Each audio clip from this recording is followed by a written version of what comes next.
What's going on, everybody? Welcome back to another episode of Sloppy Saturdays.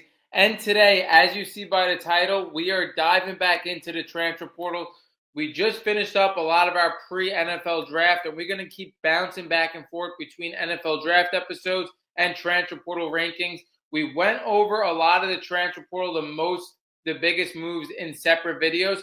Now we're going to go over our rankings of the 10 most impactful players this transfer portal cycle. Now, again, like I said, these are not necessarily the 10 best players in order. This is how impactful these moves are to the program and to the player. I did want to say that before we got into this list. Now, again, like I said, like I always say, drop down below who I am missing from this list, who you believe should be on this list. Not only that, who was your favorite ad that I included on this list? We're going to get into everything, like I said, and we're going to start off pretty controversial. At number 10, we are going with the Ole Miss quarterback, Deuce Knight. Now, a lot of people might be saying Deuce Knight is not even going to be the starter this year for Ole Miss, but I believe this was a huge, impactful ad for Ole Miss because Ole Miss was very limited in the quarterbacks they could go for in this transfer portal cycle. They really needed somebody that was going to be okay with the outcome either way of Trinidad Chambliss' case. Now, they needed somebody who was willing to sit a year behind Trinidad Chambliss, but they also needed somebody who was willing to step in and be the starter next year and was ready to be the starter if this Trinidad Chambliss case does go south. Now, we just got word that Trinidad Chambliss is big at the eligibility. The 6-year eligibility was granted in that Ole Miss, Mississippi case.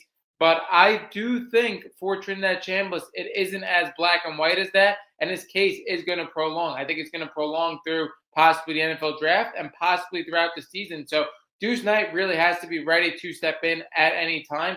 Now, Deuce Knight, I think, was the best possible quarterback that Ole Miss could have came up with. Again, with his flexibility, being able to start next year and being able to sit a year. But not only that, his talent is off the charts. I mean, you're talking about a quarterback that's 6'4", that has the ability to be a prime dual threat in college football. The one game we did see Deuce Knight in, he rushed for nearly 200 yards. He threw for over 250 yards, and he had 6 total touchdowns.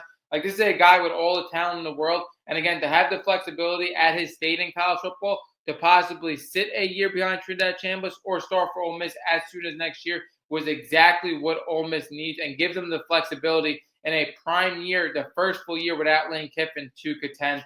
I absolutely love this move for Ole Miss, and I believe, again, it was really the only quarterback move they could have done. They couldn't have went after the top guys like a Brendan Sorsby, like a Sam Leavitt, like a Darian Mensa that we're going to talk about on this list, not to spoil it for you guys.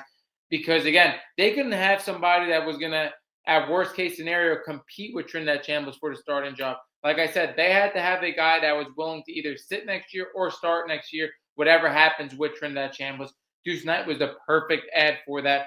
And for Deuce Knight, I think it's a phenomenal move as well. I know there are rumors with Deuce Knight that he could possibly transfer out if it is solidified that Trinidad Chambliss is going to start next year. But I don't think he's going to do that because he's joining one of the top programs in the nation. And worst comes to worst, he could sit a year behind one of the best quarterbacks in the country in Trinidad Chambliss. And I think it would be, with his skill set, guaranteed a starting job the following year after.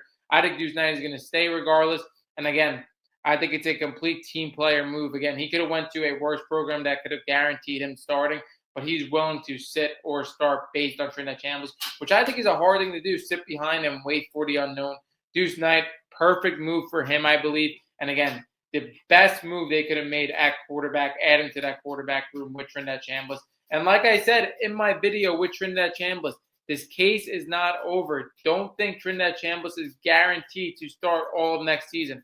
This case may prolong, but Deuce Knight is ready to sit behind if need be.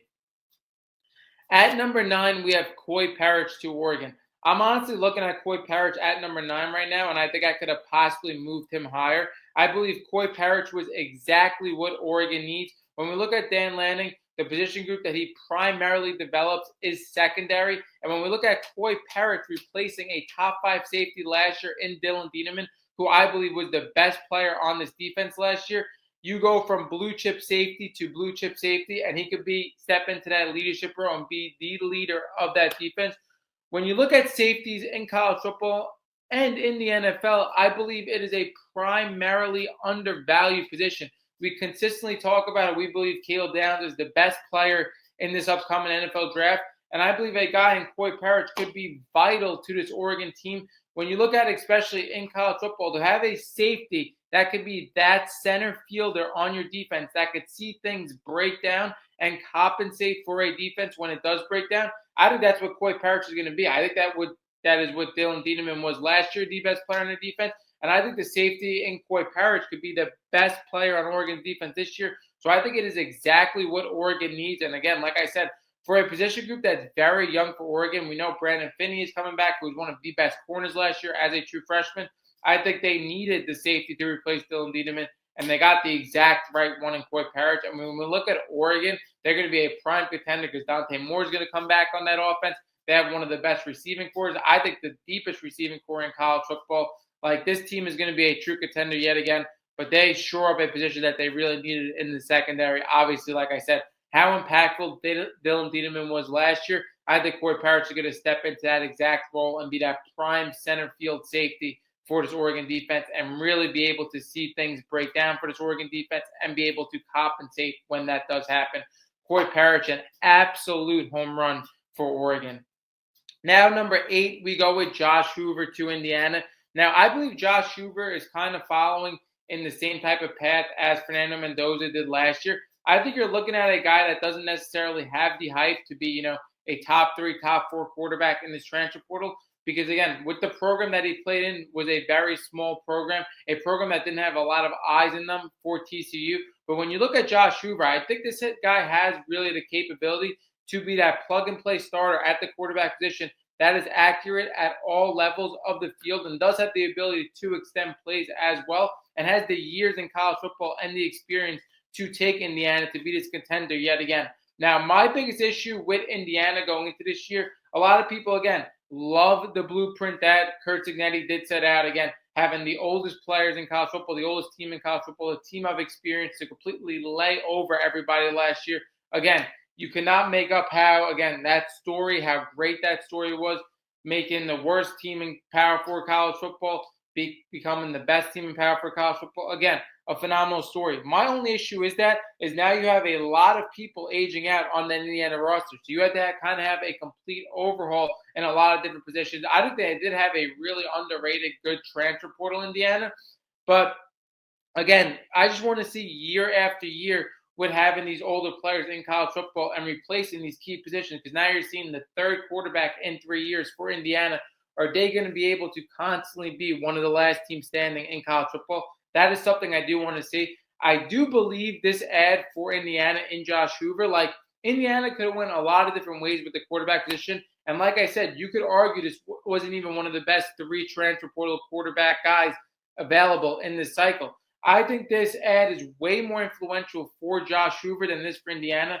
Like I said, Indiana could have got pretty much any quarterback in this transfer portal cycle. But for Josh Hoover, a guy that I believe has underrated NFL talent, you are now going in one of the most prime spots with arguably the best coach in college football to develop you and take you to the NFL and to have more eyes on you after a national championship than possibly any other place you would have went. Absolute home run for Josh Hoover there. And then again, like I said, this guy with the experience in college football, the amount of years he played in college football, and the ability that he has shown to be accurate on all levels and to be able to extend plays. Great move for him. Now, I do like the running back that Indiana did add, and I also like Nick Marsh as well. Nick Marsh is very similar in the Josh Hoover category where, again, a guy that played for a little bit smaller of a program in Michigan State, but does have top-end talent and experience to provide in this offense. It's going to be very interesting to see if Indiana could remain a top contender in over this amount of years. But again, I really do like the transfer portal ads. They just had a lot of key holes to make up. I think Josh Hoover really does make up one significant hole for this Indiana team. Now we get into number 7. We get into Prince Will Lane. He comes in again from Ole Miss to LSU. This guy was arguably the best edge rusher in this transfer portal cycle. He has a 3rd-round draft grade. I believe he is a plug-and-play starter for LSU. The only reason why I do believe he comes in a little later in this list is because I do believe this was kind of a layup transfer. When you look at him coming from Ole Miss to LSU, this was a guy that was pretty much penciled in to be on this LSU roster. So again, I don't really think it took much for Lane Kiffin to get Prince Will. I do believe, again, it was something that was going to happen. But when we look at LSU, I mean, they're covering their bases when they look at the amount of talent they have been able to acquire in this transfer portal. And like I said, time and time again, I blame Lane Kiffin in the beginning because, again, I do think there was a pathway for him to win a national championship in Ole Miss. Like, again, we saw how far Ole Miss went without him. And, again, I do think they had the NIL and the division they were in. Everything, like, I do believe that he could have won a championship at Ole Miss. But when you look at everything he's done in the transfer portal cycle this year, LSU is going to be the most talented team in college football next year. Again, it really just comes down to, are they going to be able to have enough chemistry with all these transfer portal ads coming from all these different places to contend right away? I think they will. I think they're the most talented team in college football. And I think Prince Will was a phenomenal ad. We know how important the edge rush position is. He could be a leader on his defense along with Weeks. His defense has a ton of depth as well. But again, he comes in at number 7 just solely because, again, I believe this was kind of a layup transfer portal ad. Now at number 6, another LSU guy. You're going to see multiple LSU guys on this list because, like I said, time and time again, they had an historic transfer portal. Jordan Seaton comes in at number 6. Another guy that could have been a lot higher on this list. For Jordan Seaton, why I believe this was a phenomenal ad for LSU. First of all, they have their best offensive tackle in Carrier's current leave to go to Ole Miss. So you're filling a position of need with Jordan Seaton. Not only do I believe Jordan Seaton was the best tackle, the best offensive lineman in this transfer portal class, I think, again, you're also getting a leader on that offensive line to protect your quarterback that was arguably the best quarterback in the transfer portal cycle. So not only are you filling a need because Carrier's current left, you're also protecting a guy that could possibly lead you to the national championship in Sam Leavitt. But outside of all that, you also had Miami pushing very hard and needed Jordan Seaton more than anybody in this transfer portal cycle. And Lane Kiffin, again, is able to take another used transfer portal guy away from a contender and bring him to LSU. Jordan Seaton was an absolute home run for LSU. And again, you saw an edge rusher in Prince Will, him be able to get an edge rusher, him be able to get an offensive tackle. And like I said, who we're going to talk about, they also were able to get a major quarterback in Sam Leavitt. So again, LSU is absolutely hitting home runs in the transfer portal. For Jordan Seaton, I think it's phenomenal as well. I mean, you try out the Colorado hype to get the eyes on you. I think Jordan Seaton is going to be, again, a top-end NFL pick one day at the tackle spot. But we see Colorado just not work out for players again. After Shedeur Sanders, after Travis Hunter, this is not a winning program. This program has been a disaster. You go to LSU now that has a tremendous amount of hype and eyes on them. Not only that, again, with the transfer portal cycle they have had, they're going to be a legit contender. So I think again, home run for both sides. Now at number 5, we go with Darian Mensah. Now, I was a little bit worried for Miami towards the end of this transfer portal cycle. Now, don't get me wrong, Miami had a very hard task. I mean, you saw a team that was competing for the national championship. And not only that, as they're competing for a national championship, they got to figure out their future for 2026, 2027. And it came down to the wire. I did not know who Miami was going to go for at the quarterback position. And they end up getting Darian Mensah to leave Duke very late. Now, I believe, again, this is a home run for both sides. For Darian Mensah, he's going into a loaded offense. He's getting paired up with one of the best running backs in the country in the backfield with Mark Fletcher. He's getting paired up with one of the best receivers in the country, Mally Toney. And then he also brings in Cooper Barcade as well, another 1,000-plus yard receiver last year in the ACC. And for Darian Mensah, I believe he's going in the perfect offense because this offense is predicated on accuracy and getting the ball out very quick. And when we look at the last 3 quarterbacks for Miami, I think Darian Mensah could possibly be the best in this offense and the most ready to take hold of this offense. And like I said, the only thing that really scares me with Miami, I do think the defense is going to be very good. I don't know if it's going to be as good as last year's, but I do think it's going to be a top-end defense. And I do think, like I said, around Darian Mensah, the skill positions are phenomenal. My only worry is this offensive line. I don't think they did enough on this offensive line to make this offensive line a top unit in the country. So I do think Darian Mensah, with his skill set, with how accurate he is, his ability to extend plays and get the ball out quick, I think he's the perfect system fit for Miami. And again, with the skill positions they have, he's going to make those guys develop even further, and they're going to help his development as well. And for Darian Mensah, a guy that's going to be an NFL prospect and could possibly be an NFL first rounder, he goes in the best spot to possibly make that happen. So Darian Mensah, again, home run, I believe, for Miami, and home run for him as well. It just came down to very, very late that they were able to convince Darian Mensah to come out of Duke. And again, like I said, for Darian Mensah, that was second in yards, second in touchdowns, led Duke to an ACC championship. Like, there was no possible way for a guy with this high of an NFL grade, I thought, to stay at Duke. I knew he was going to transfer out. It did happen way later than expected, but Miami got their guy. And again, for Darian Mensah, I believe it's one of the best possible places to further his development. At number 4, we have Sam Leavitt going to LSU. Again, this was an absolutely phenomenal ad. Again, this ad was the biggest, obviously, out of all the ads for LSU, because why it was the biggest is for Lane Kiffin in year 1 at LSU. We had discussed this with Lane Kiffin's job. If you stayed at Ole Miss, you would have had way more job security than you do have at LSU. For LSU, you got to make the college football playoffs the first 2 years. And I believe there was nobody in that room that Lane Kiffin could trust.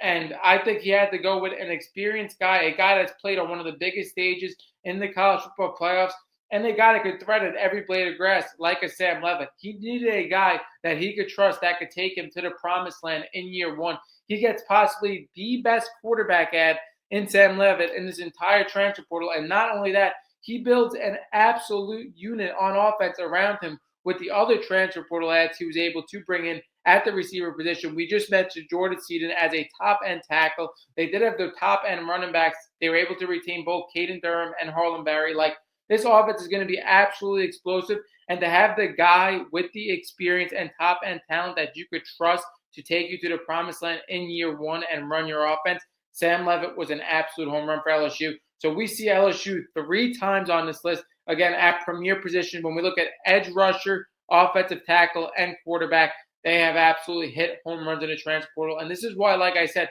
this is one of the most historic transfer portal classes of all time in this early new age college football transfer portal era, because Lane Kiffin absolutely went all in, and everything LSU promised him, we have seen he has elite spending. Now we get into number 3. We get into Damon Wilson, edge rusher, going from Missouri to Miami. I believe this is exactly what Miami needed. Now, when we look at Miami, I told you guys, with everything they have in their program on the defensive side of the ball, they have enough depth to be a top-end defense in college football. They had that without Damon Wilson. Why I believe Damon Wilson is one of the best ads for Miami, not only, again, to see a top-end talent, to see the best edge rusher in the transfer portal cycle. I mean, we're looking at a guy that's going to be a top 5, top 10 pick in the 2027 NFL draft. They needed that top-end talent, edge rusher, plug-and-play leader that's going to consistently win out for this defense. Like I said, this defense had the depth to be a top 10 unit in this next season. But with you had a Ruben Breen and a Mesidor leaving, you needed that elite edge rusher, and you got it with the best edge rusher in the entire transfer portal cycle in Damon Wilson. Like I said, he's going to be a top 5, top 10 pick in 2027. And again, you need that top-end talent to replace those guys. And now you have the depth around them to be a top unit in college football on the defensive side of the ball. Again, home run for both sides, because this was a team that needed that edge rush replacement, and they got it. And for Damon Wilson, again, you go for one of the biggest programs on one of the biggest stage, a program that's going to be a contender next year. I absolutely love it. Now, coming in at number 2, we have Brendan Sorsby. I believe this actually could have been number 1. Brendan Sorsby, I think, is arguably the most impactful transfer portal ad of this entire transfer portal cycle. Why I believe Brendan Sorsby is so impactful is because when you look at Texas Tech last year, their ability to win the Big 12, go undefeated in the regular season, but then when you saw the first college football game where they matched up against Oregon, they could not win out by any means. Their offense got completely shut down. Now, I did not expect that to happen, because I did think their offense had the balance to run and throw at a high rate, and I did think they were going to play better against another contender. But after they saw what happened in the college football playoffs, I believe Texas Tech said, hey, we need an absolute game changer at a key position on offense to be dynamic and lead this offense. And the same thing can happen in the college football playoffs as did last year. So now you see Texas Tech go after Brendan Sorsby, who was elite last year. I mean, you're looking at a guy with 2,800 yards last year, 27 touchdowns to 5 interceptions.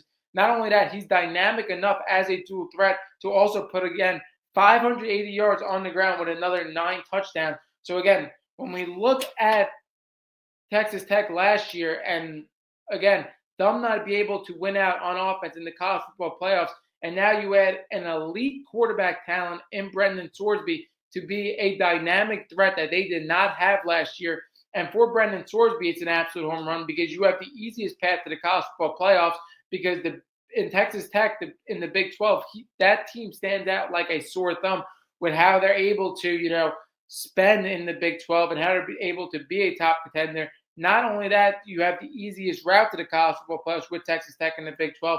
You also got an insane amount of money. You got nearly $5 million to join Texas Tech. And again, you bring something to this Texas Tech offense that they didn't have last year, a dynamic playmaker that could consistently win out.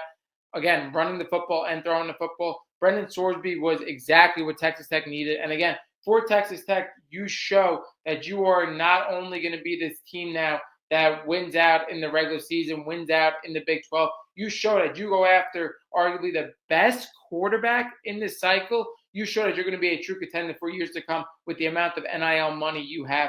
Phenomenal for both sides, for Brendan Sorsby, for Texas Tech. Absolutely love it. And then number one, we go with who I think is the best player in this transfer portal cycle. I believe he was a top 3 receiver last year. But again, his stats do not show it because of the offense he was in. We are going with Cam Coleman. Cam Coleman reminds me a lot of George Pickens in college, a guy that, again, could use a little bit of polishing in his route tree. But when we look at the speed, when we look at the size, him being 6'3", 6'4", like this is the prototypical receiver, a top-end receiver in college football. And for Cam Coleman, why I believe this is a home run, you go in the best situation you could have possibly gone into. You go opposite side of Ryan Wingo, who's going to be one of the best receivers in the country as well, and complement your play style. But not only that, you pair up with the best quarterback in the country going into next year in Arch Manning. But not only that, a quarterback that's going to have more eyes on him than anybody else in college football. So your draft exposure is only going to get higher as well. I believe he's going to help the development of Arch Manning, and I believe Arch Manning is going to help his development as well. That's a two-way street. Not only that, with the amount that they added in this offense, when you look at the backfield as well, with a Raleek Brown, with a Hollywood Smothers, and again, him alongside Ryan Wingo, and again, paired up with Arch Manning, I think Texas is going to be a true contender. Cam Coleman went again to the best offense I believe he could have went into, the best team he could have went into, and the best team that's going to give him the most draft exposure as well. Absolute home run for both sides. Cam Coleman, the best player, the most impactful player in this transfer portal cycle in my eyes. That wraps up this episode of Sloppy Saturdays. Drop down below, like I said, who you think I missed on this top 10 list. Who is your favorite player on this list, your favorite move? That wraps up this episode of Sloppy Saturdays, and we are